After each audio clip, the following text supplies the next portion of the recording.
It's great to be back here, Tzvi broker with Yehoshua Gerzi, the Work-Inspired podcast, where we have a fundamental question to discuss here today.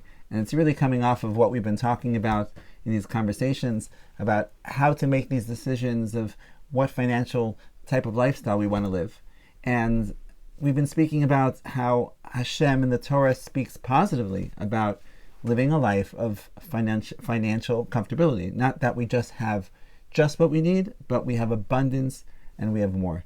And this key question that we need to ask, and the truth is it was great to be able to get some feedback from one of our listeners who was right on the ball, because this was the question that he asked after listening to our last podcast, which was, if we're speaking so positively about wanting more and speaking so positively about listening to our preferences, how do we know if we're falling off scale a bit? How do we know if we're just having an unhealthy desire for gashmias, which we know that we find in the Torah discusses that we need to try to stay away from being pulled into living a deeply materialistic life that could pull us away from Avodas Hashem. So how do we know if it's coming from an unhealthy place? Or how do we know that it's coming from this healthy place of knowing this is something that we need? It's something that Hashem wants us to respect within ourselves, to respect within our families, and therefore to go and pursue it. So I know last time, Rabbi Gerzi, we touched upon it, and we spoke about, the two words coming to mind was awareness, and the second was mentorship, having someone to discuss it with. But what I wanted to really, unpackage today was, how does that work? What does that really mean? Is it awareness or mentorship? Is it just mentorship? Is it asking a Rav? Some people that have a Rav, some people don't. Some people ask the Rav about everything. So what tools can we really walk away with to know how to make this decision from a healthy place? So if I'm understanding you correctly, the first inquiry is about awareness. What is awareness? What's the experience of awareness? Is that correct? Yes, particularly in this context, in terms of how we can become aware within ourselves to know if, let's say, we're considering, getting a car, so we have an option between getting this type of car or that type of car, okay, right? Or we're going to, in any level of choosing gashmias, how do we decide these things? Okay. So I'll speak and you'll tell me if I'm actually answering what you're asking me or not. So I think there's something which I believe is very, very, very, very important, and this comes up in really everything that we do. And that is this nakuda of what we call awareness or consciousness. In Lashon HaKodesh we call it das, being a balas das or bal das. It's being an individual who is aware. Usually we say on three levels. You've got self-awareness, you've got the awareness of other, and you've got divine awareness. And as the Ibn Ezra says in Bereshis, that everything starts from being aware. If I'm not aware, if I don't have awareness, as Chazal say, what do we have? What do we have if we don't have awareness? You can give somebody everything, and if they're not aware of what they have, they don't have anything. So in Avodas Hashem, and really in the world of Torah Yiddishkeit, when we speak about becoming more of an Eved Hashem, developing ourselves as a servant of the divine, having the ability to express Godlight in the world, it starts with the fundamental of self-awareness. So maybe we could home in to the awareness of self within self. As we said, you've got awareness of other people and awareness of the divine. Let's start with the awareness of inner self. When we speak about this notion of self-awareness, what we want to be conscious of is when I'm thinking something or when I'm working something out, where is actually that coming from? So you mentioned the car. Okay, I want to buy a car. We're going to go and buy a Jaguar. We're going to buy a very, very nice car. Okay, so what happens? By the way, they're sponsoring this podcast. Oh yes, very good. Let's say a Ferrari. Let's throw in a Ferrari, whatever color you want. But what happens is, we spoke about it. Let's talk about a story that we spoke about.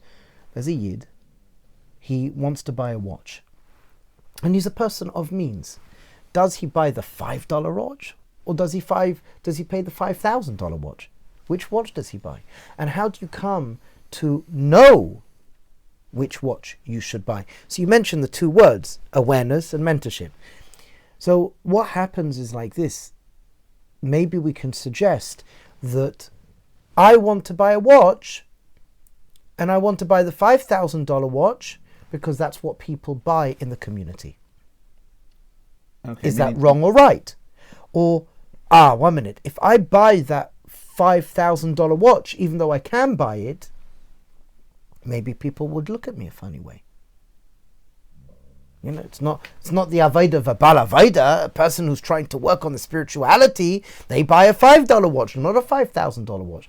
So before we've even started in trying to ascertain whether I should get the watch or not, already it could be that the stimulus for buying that watch could be either, that's what they do in my community, so I'll do it, get the $5,000 watch, or no, people would look at me in an odd way. So the question is, are you aware of that? Just the beginning journey of why I'm doing it. So Hashem's not in the picture. Torah's not in the picture. Halacha's not in the picture. Okay. And it could be even halachically, I think we mentioned this before, but it could be even halachically you do buy the watch that's $5,000 if you are living that life where you have those funds. So that level of self-awareness is something incredibly important. Where is what's going on inside coming from?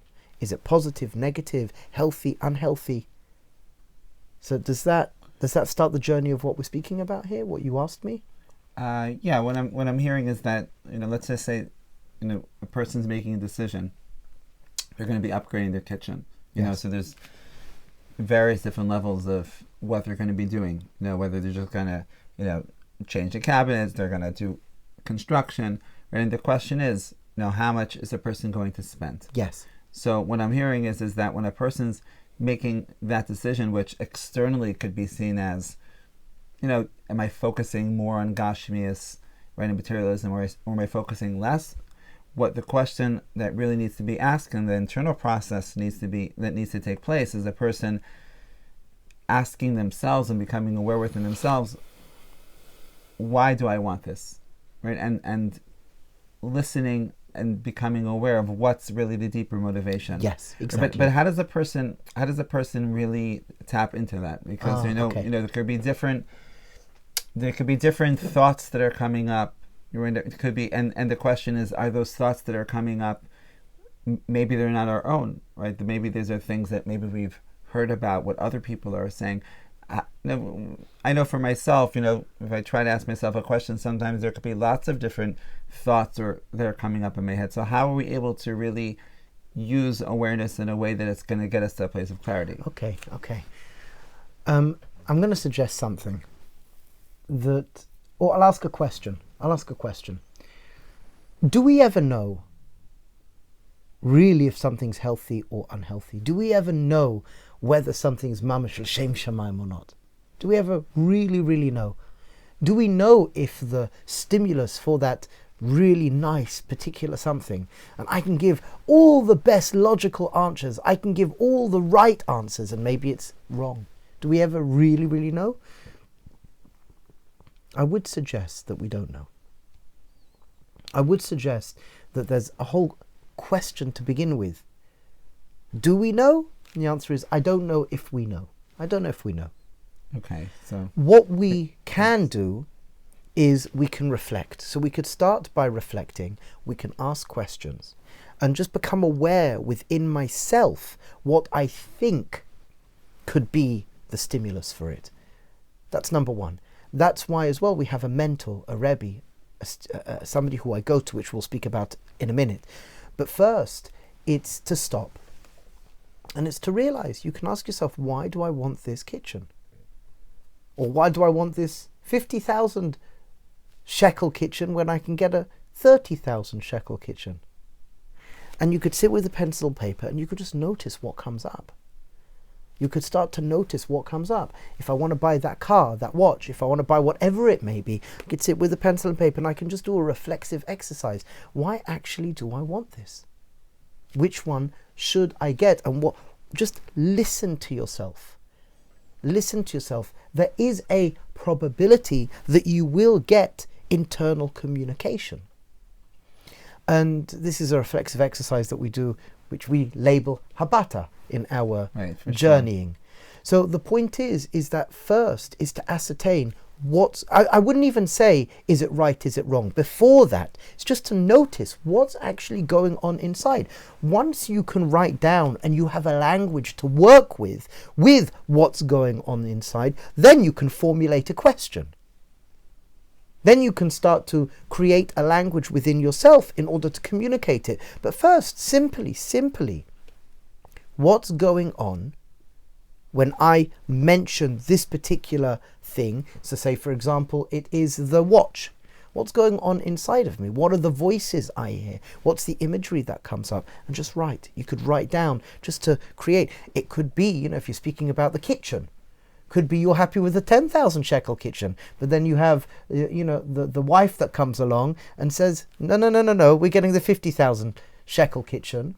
And it could be a internal conflict of maybe finance or what other people may think, or why'd she need such an expensive kitchen? And it could be you need to go inside and reflect and write, and maybe you come to understand, oh, that's interesting. She is in the kitchen far more than I'm in the kitchen. And yes, whereas on one hand I've got finance and this and the other, I need to go for the 50,000 shekel kitchen. Right. So does that exercise, I would say, starts to generate a greater self-awareness with anything and everything.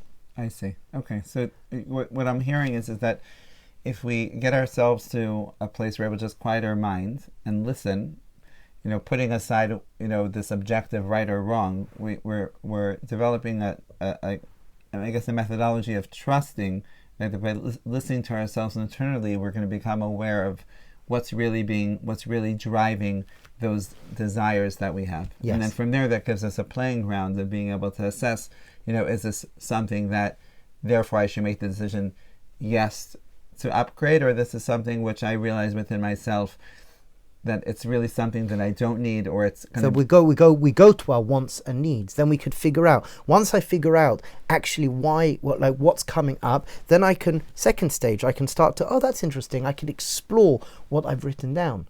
I can explore it and I can come. Is this a want? Is this a need? Are other people involved here? I see. Right. I could imagine that once we take that step, then it could help us to be able to connect to what we spoke about in the last podcast, which was, we had spoken about having family values, right? And that everyone has certain values that are guiding their lives. And some people are conscious of them, right? And some people are not as conscious of them. And if we have clear for us what our values are, so then, let's just say in a situation where we've gone through this process, we've asked ourselves these questions, what's the reason I want to purchase this, right? And then we become aware of the motivation at hand, right? Then we're able to see how much that aligns with the values that we have. So it could be that a person decides, the reason I want to buy this is because, it would make my life easier in a certain way, right? But then what's going to be the cost of that? I still remember, when back in college days, this terminology which always resonated with me of opportunity cost. Yes. That everything that we're purchasing is everything that we're doing. We're always giving up a different opportunity. So if a person's going to choose to live a certain lifestyle, right, because they want to be able to purchase certain items, they want to be able to live in a certain standard, right? So then there's a question of, well, what am I paying for that? And it may not just be a matter of money; it's a matter of time. Right, it's the ability to be able to perhaps spend more time with family, to spend more time learning. And when we become aware of what these underlying motivations are, when we're looking to expand and purchase more things, then we can then take that and see, how does this actually align up to the values that I care most about? You remind me, there's a story I remember once sitting when I was a bocher with one of the Nadvorna Rebbes. I'm not going to say which one, but one of the Nadvorna Rebbes, and I remember he was very busy going out and helping people. And I think he did some business. And their derech of Aveda, his derech of Aveda, was very poshet. They didn't have so much money, and it was very, very poshet. And he lived very poshet. And I remember that I knew him as an older person, a much older person. In his 80s I met him. But he said to me that there was a switch in his life that really he had to dig deep. Why? So he was out and about. And like you said, there's an opportunity. What was the Lashon? Opportunity cost. So there was an opportunity cost. I'll call it a sacrifice. He had to sacrifice. We all are sacrificing something somewhere. I think, this is the most realist and honest way of looking at it. So what happens is that he thought to himself, it's like he's trying to mechanech his children not to live with so much stuff. And yet he's as well, a lot of the time, not there. And one day he had this insight. He was sitting and he was doing some hisbonenus. It was very interesting because this particular Nadvorna Rebbe, I heard this from somebody else as well, the Boston Rebbe of Bet Shemesh, I heard this from as well, that it was like hisbonenus. When he would say, I need to think about it. We speak to people, let me think about it. So by the Boston Rebbe, Zichron Evracha and Ramat Bet Shemesh, and by this Nadvorna Rebbe, they meant what they said. So if they said, I need to think about it, they would take time, they would sit at the table, they would close their eyes, and they would bring up the information, if it was a piece of paper, and they would think about it. Like a hisbonenus, it was very interesting to see. I need to think about it. So it was bothering, there was something bothering the Nadvorna Rebbe. Because basically, for him and his wife, and then he realized it was only just for him because he didn't even know if it was for his wife. He's happy. I'm happy with what I have. Everything is good. But then he thought to himself, wow, okay. I'm expecting my children to live a lifestyle where they don't have much. My wife to live in a lifestyle where they don't have much. And I'm not there. So he came and he was thinking about this and he felt it was incorrect. So much so, he made a massive change. That when he is at home, he will spend money. When he's at home, he'll bring ice cream, he'll bring toys, he'll bring gifts. He will, you go out for a nice meal, Rosh Chodesh, Shabbos, whatever it was. He bought even nicer stuff. Gashmius, nice things. Why? Because he sat and he came to a realization that, okay, that's interesting. I haven't thought about this properly. I've got this expectation inside of me. I'm just noticing what's coming up. I've got this expectation inside of me that this is the way I live my life. So obviously this will be the way they live their life. It's good for me, it's good for them. And he realized maybe it's not good for them. And he actually made a massive shift based on this. He realized, wow, my internal processing, I'm now becoming aware, I'm having these voices, I'm having these emotions where I'm realizing, actually, I do need to make a shift here. And even though maybe other siblings in the family do not do that, he felt this is good for my wife. He actually found out, his wife said to him afterwards, that it was mamash an amazing change. It made her much happier. It gave her much more strength. So we have wants and needs. And through an internal reflection, through an internal processing, we can come to ascertain, okay, this is a want, this is a need, is this real, is this not real? What's actually going on inside of me? Listen to your thoughts. Wow. Listen to your emotions. Listen to what's going on and write it down. And that's actually what he did. He used to write it down. We're in my office right now. I've got one of his journals actually. Wow. His wife let me take one of his journals, and he's got a lot of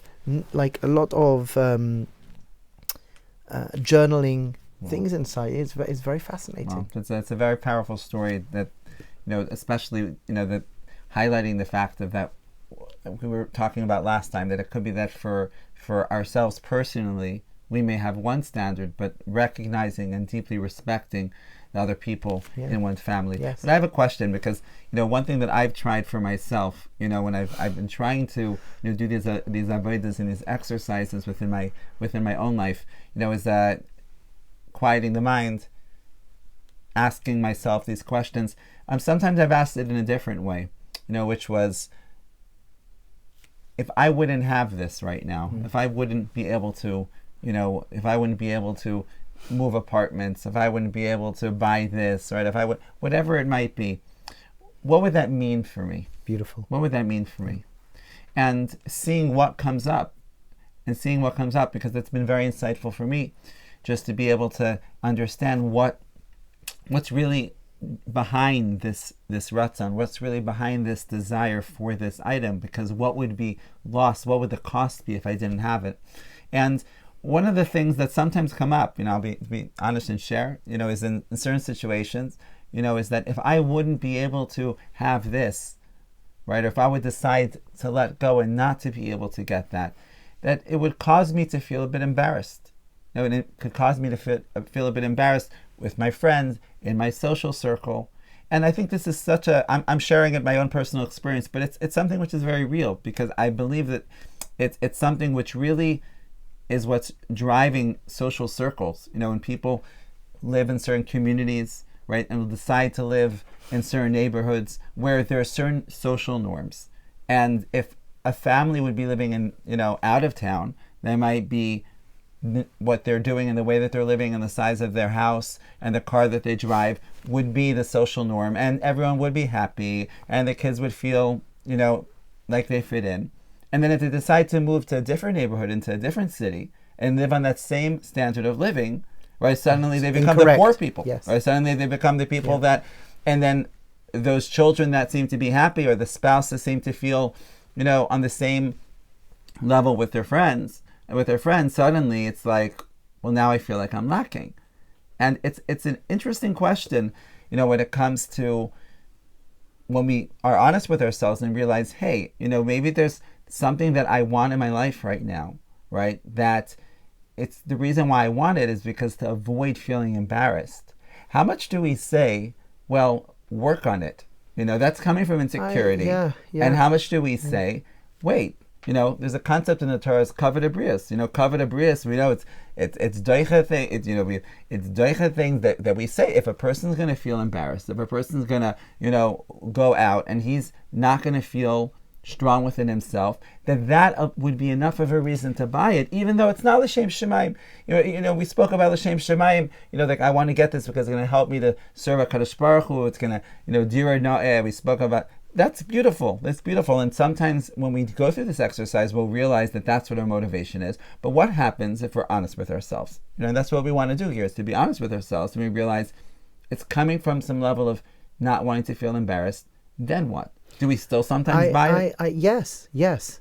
First of all, I think there's sometimes a misconception. You may hear people say, "Oh, you shouldn't buy it. Work on yourself."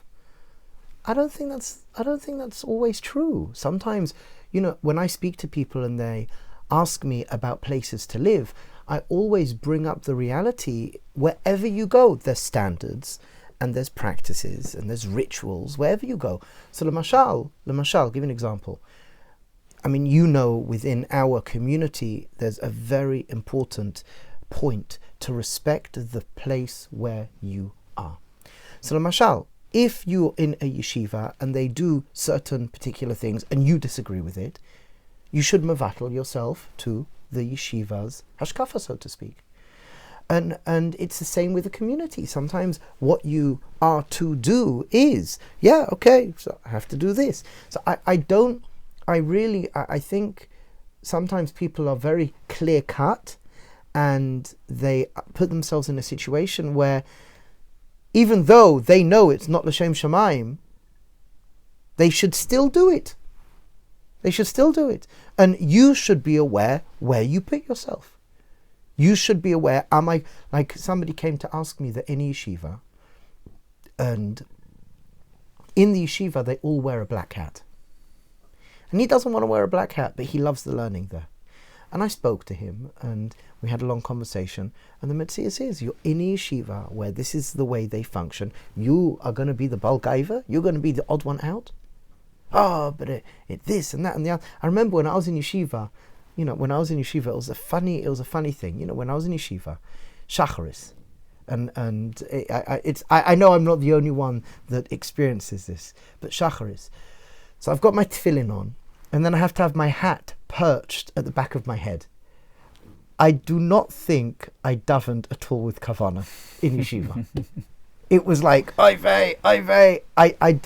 But I remember I spoke to my father about it. My father says, listen, you're in a place where there is a protocol. You follow the protocol. And if you're doing it, if it's good and if it's healthy, that's the place where you're in. If it's good, Rabbi Shalom will have to figure out the rest. I spoke to my Rabbonim about it. In the yeshiva we wear a black hat. And when we daven Shachros, we wear a black hat. So I think that the answer is not clear-cut. A person has to be sensitive to where they are. They have to be sensitive to what's going on around them. And there are times, yes, you do that which may breed discomfort because you're part of something bigger. And there are times, depending on the situation, the context, where you won't do that. So I think yesh v'yesh, and one should be very, very careful. I don't think it's a clear-cut answer. So what I'm hearing is that if, going back to my example, a situation where we realize that a desire to upgrade, a desire to have something, may be coming from, if I'm honest with myself, or if a person's honest with themselves, that not wanting to feel embarrassed in a certain situation, right? Where a person could come along and say, hey, you know what? If you had stronger self-esteem, be strong within yourself. It shouldn't make a difference. That's, and there's a truth to that on some level, because we know that there's a very big slippery slope of people becoming egotistical because of their nice car, because of their nice house. But what I'm hearing is that even when in a situation where one recognizes that's where it's coming from, right, the answer might be still get it. Correct. And that can be either because of the fact that if right now you're feeling embarrassed, who says that Hashem wants you to feel embarrassed? Or perhaps there's some level, and this is what I just heard right now, that of if you're living in a certain society and there are certain norms, right, even if you may not necessarily need it, that sometimes there's an aspect of just fitting in. Correct. And not to say that that's coming from a bad place, but sometimes that might be what Hashem wants us to do. Yeah. Okay, that's beautiful. I think this leads on to the mentor, having a mentor. A Rabbi. In terms of being able to know how to navigate. Correct. Yeah, because these are very, very, very subtle, subtle nuances that you can imagine how it's very difficult to be able to navigate how to make that decision once you've gone through this process. But it sounds like that you have to first go through this process before speaking to the Rabbi. I do believe, this is something which I believe is really, really important. What I learned from my teachers, and again, in the Arba Yesodot, we have one of the Yesodot, which is spirituality and mentorship. And we've got definitions of what a Rebbe is. A Rebbe is somebody who should know you. A Rebbe is somebody who you should feel open with. A Rebbe is somebody who should stretch you, support you. There's a relationship. And I find so many people today in a matzah where they don't have a Rebbe, they don't have a mentor, and it goes against Messiah. We should, to the best of our ability, have a Rebbe. And Chasdei Hashem, I've been zeicha to meet a lot of tzaddikim. I'm like a Rebbe junkie. I love going around to different tzaddikim. I love going around to different Rebbes. One of my ancestors is the Heilige Ropshitz. It's his yortzeit tonight. So Ropshitz would go around to different tzaddikims to see the pnei shchina, to see the shchina on someone's face. And I meet different tzaddikim, and then ones that I feel I could build and cultivate a relationship with, I go back. One of our long-standing Rebbes, our family Rebbes, is the Biala Rebbe Shlita. The Biala Rebbe, I think, has known me since I was 6 years old, 7 years old. Whenever my father met him, the Biala Rebbe, none of what I'm doing would have happened if it wasn't with the Rebbe. The Rebbe knew to push me, stretch me to the max of what I can deal with. The Rebbe does not care about music. He's not the biggest musician. I used to bring my guitar and play guitar. My brother loves football, English football. You know football? So you have Soccer. football boots, soccer. So you have football boots. So when my brother was playing football, he came with a magazine to the Rebbe and he asked him, which football boot should I get, this one or that one? And the Rebbe asked him, what's the difference? And spoke to him. And the Rebbe helped him. But that's what a teacher is. That's what a Rebbe is. And I think it's very important. And it's an avodah, and I realize it's not so posh, and I realize it's not so straightforward, so I'm respecting that. But when we go through that process, I close my eyes, I reflect what's coming up, I could write it down, I write out, okay, this and that and the other, and I can just, within myself, create a coding of communication of what's going on from different angles. Then what happens, I have my Rebbe, and I could sit before my Rebbe, and my Rebbe is hopefully somebody who can listen to me, and I can share. Or if it's not a Rebbe, maybe a friend, but right, if a mentor, maybe a friend, and then they can help you. They can help you ascertain what is the MS for you. What's the best way to move forward for you? The most dignified way, the healthiest way to move forward for you. And hopefully they'll ask questions that will elicit healthy, good responses, and you'll come out with more of a secure, formulated way to move forward. So what do you hear from that? Well, yeah, that's. I know there's a lot more to speak about. As you mentioned, this is a topic within itself, within the Arba Yesodot, but I'm happy that we're able to touch upon it, because for so many people, like you shared, don't have a Rebbe, or there's this concept of, going to this Rebbe and, trying to go to that Rebbe. And, sometimes people don't understand this important step of the awareness first, of having clarity within oneself.